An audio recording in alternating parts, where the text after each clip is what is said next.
sesuatu yang paling besar itu adalah niat. Nah, jadi semuanya hasil itu diukur dari niat, seberapa niatnya. Yang hilang akan datang dalam bentuk yang lain. So tahu saja jangan kau risau, jangan kau lampau. Masa depan begitu silau, yeah. Hadapkanlah wajahmu tepat di ujung hari. Katakan pada dirimu yang berlalu biar berlalu. Alamak najisnya.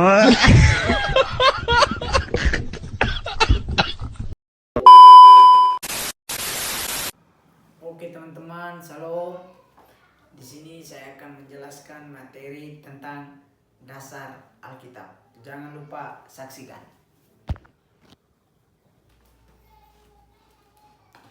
Di sini Alkitab memperingatkan kita terhadap ketamakan atau hal-hal yang berlebihan.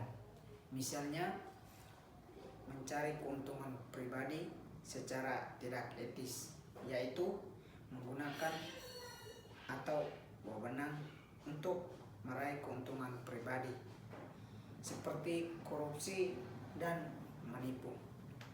Jadi kita diharapkan untuk tidak melakukan hal-hal yang berlebihan atau ketamakan.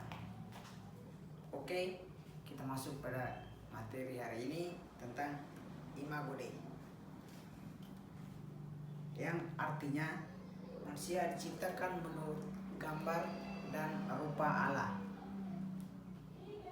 yang di dalam kitab Kejadian bab 1 ayat 27 yang berbunyi, maka Allah menciptakan manusia itu menurut gambarnya, menurut gambar Allah diciptakannya, dia laki-laki dan perempuan diciptakannya mereka. Di manusia terdapat 3 unsur permanen, yaitu tubuh, roh, dan jiwa. Di tubuh terdapat panca indera, yaitu mata, indera penglihatan, hidung, indera penciuman, telinga, indera pendengaran, dan lidah, indera pengecap atau indera perasa, yang berasal dari debu. Dan roh, adanya sarana untuk bertemu dengan Allah Bapa. Terakhir, jiwa terdapat pikiran dan perasaan dan kehendak. Apa yang paling banyak masuk melalui tubuh dan kerinduan akan Tuhan menentukan kualitas jiwanya, yang ada di dalam kitab Filipi bab 2 ayat 1-5, yang berbunyi, jadi karena dalam Kristus ada nasihat, ada penghibur kasih, ada persekutuan roh, ada kasih mesra dan belas kasihan. Karena itu sempurnakanlah sukacitaku dengan ini, hendaklah kamu sehati, sepikir, dalam satu kasih, satu jiwa, satu tujuan, dengan tidak mencari kepentingan sendiri atau pujian-pujian yang sia-sia. Sebaliknya, hendaklah dengan rendah hati, yang seorang menganggap yang lebih utama daripada dirinya sendiri, dan janganlah tiap-tiap orang hanya memperhatikan kepentingan sendiri, tetapi kepentingan orang lain juga. Hendaklah kamu dalam hidupmu bersama menaruh pikiran dan perasaan yang terdapat dalam Kristus Yesus. Di sini manusia yang diciptakan menurut gambar dan rupa Allah tidak memaknakan kepada sesuatu yang secara fisik, tetapi lebih kepada sifat dan otoritas. Jadi, manusia diciptakan menurut gambar dan rupa Allah tidak merujuk pada kesamaan fisik, melainkan kepada sifat yang mirip dengan Allah. Oke, kita lanjut di poin yang berikut, Imago Dei menurut para teolog. Yang pertama, menurut beberapa teolog menafsirkan gambar dan secara harfiah. Imago Dei mencerminkan keserupaan manusia dengan Sang Pencipta yang tercermin dalam aspek-aspek akal budi, perilaku, emosi, dan moralitas yang membedakan manusia dari makhluk-makhluk lain. Misalnya dari binatang dan tumbuhan, yaitu karena manusia memiliki akal dan budi, tetapi binatang dan tumbuhan tidak memiliki akal dan budi. Itulah yang membedakan manusia dengan makhluk-makhluk yang lain. Yang kedua, menurut tokoh Elcor, kemampuan manusia untuk menyadari dirinya sendiri yang membuatnya memiliki aspek ilahi.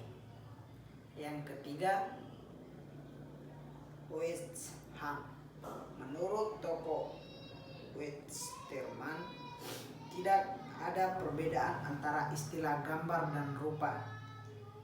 Gambar dan rupa digunakan ketika manusia merespon kasih Allah. Yang keempat, yaitu Irenaeus. Tokoh Irenaeus membedakan gambar antara gambar dan rupa.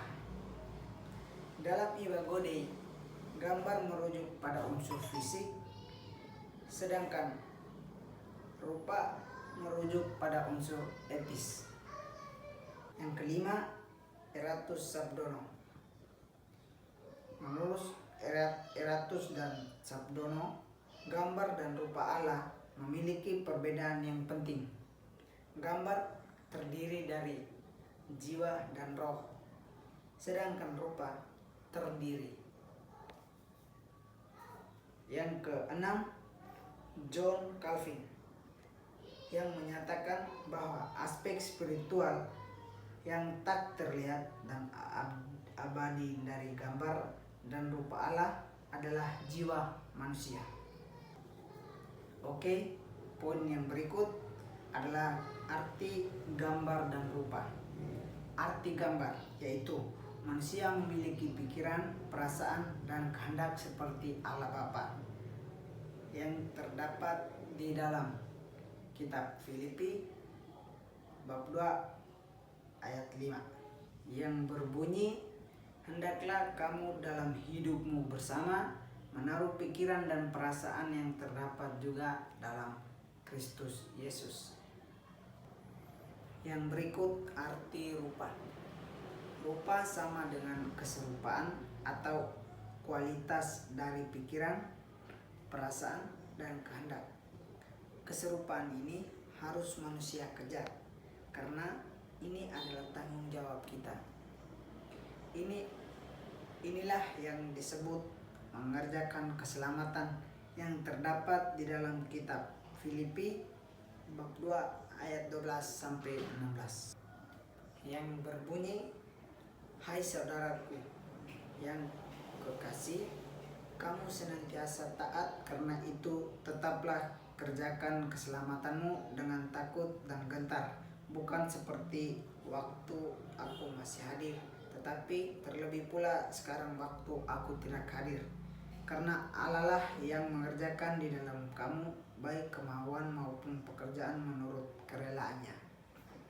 Lakukan segala sesuatu dengan tindakan bersungut-sungut dan berbantah-bantah, supaya kamu tiada beraib dan tiada bernoda sebagai anak-anak Allah yang tidak bercela di tengah-tengah angkatan yang bengkok hatinya dan yang sesat ini, sehingga kamu bercahaya di antara mereka seperti bintang-bintang di dunia, sambil berpegang pada firman kehidupan, agar aku dapat bermegah pada hari Kristus, bahwa aku tidak percuma berlomba dan tidak percuma bersungguh-sungguh.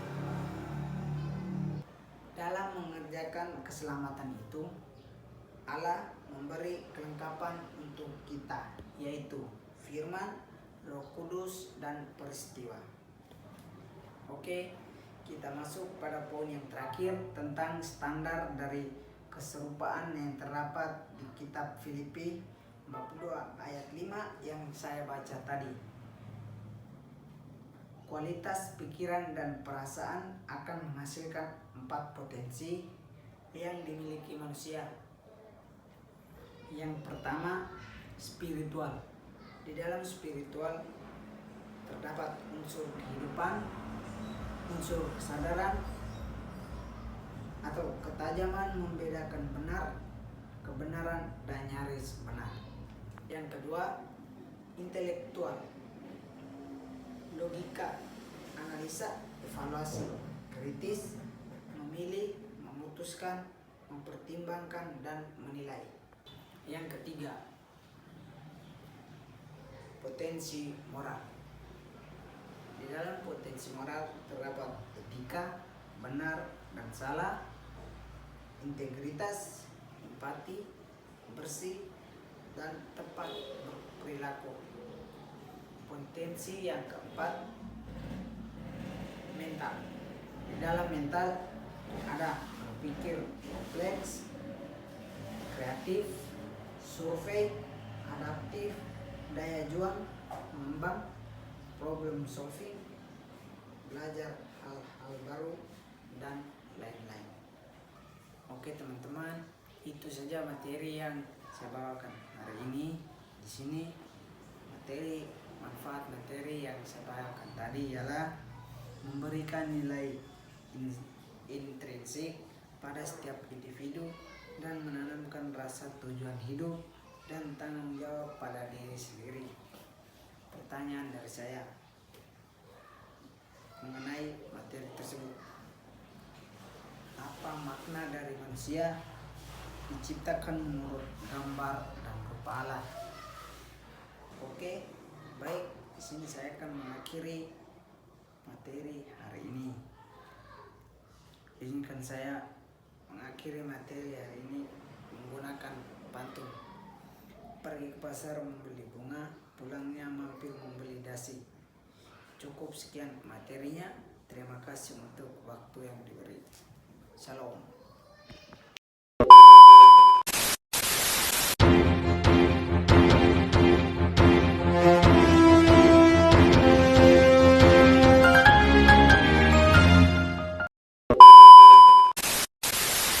Oke teman-teman, shalom.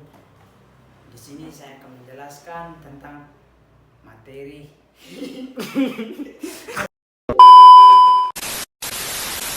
Oke teman-teman, shalom. Di sini saya akan membawakan materi tentang ulang. Menjelaskan yang berbunyi, maka Allah siapa telepon?